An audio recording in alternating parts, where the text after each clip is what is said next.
2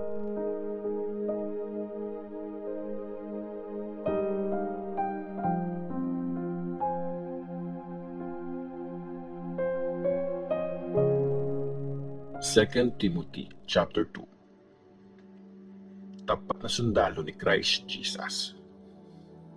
Kaya ikaw, anak, magpakatatag ka sa tulong ng kagandahang loob ni Christ Jesus. Yung mga teachings na narinig mo na tinuro ko sa harap ng maraming tao, ipagkatiwala mo ang mga iyon sa mga taong maaasahan na kaya di magturo sa iba. Bilang isang loyal na sundalo ni Christ Jesus, makishare ka sa paghihirap. Walang sundalo na nasa serbisyo ang nakikisali sa mga bagay na walang kinalaman sa trabaho niya. Kasi ang goal niya ay i-please ang commanding officer niya.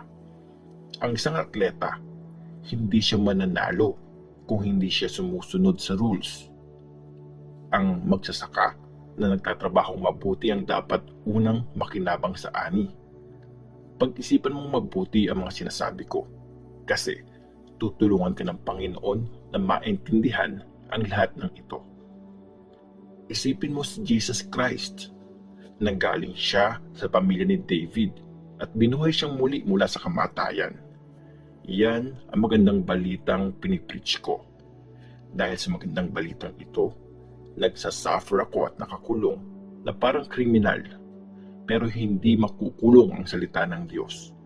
Kaya tinitis ko ang lahat ng bagay alang-alang sa mga taong pinili ng Diyos para matanggap din nila ang kaligtasan at walang hanggang glory galing kay Christ Jesus. Totoo nga yung kasabihan, kung namatay tayo kasama niya, mabubuhay din tayo kasama niya. Kung hindi tayo susuko, maghahari rin tayo kasama niya. Kung i-deny natin siya, i-deny niya din tayo. Kung hindi man tayo tapat, tapat pa rin siya. Kasi hindi niya kayang maging iba sa tunay niyang katangian. Ang the best na worker. Ipaalala mo ito sa mga tao at warningan mo sila sa pangalan ng Diyos na huwag pagtalunan ang mga salita. Kasi wala namang mapapala dyan at ipapahamak lang yan yung mga nakikinig. Gawin mo ang best mo para matuwa talaga sa iyo ang Diyos bilang isang worker na hindi kinakahiya ang trabaho niya at tinuturo ng tama ang katotohanan mula sa Diyos. Lumayo ka sa mga usapang walang kwenta at walang paggalang sa Diyos.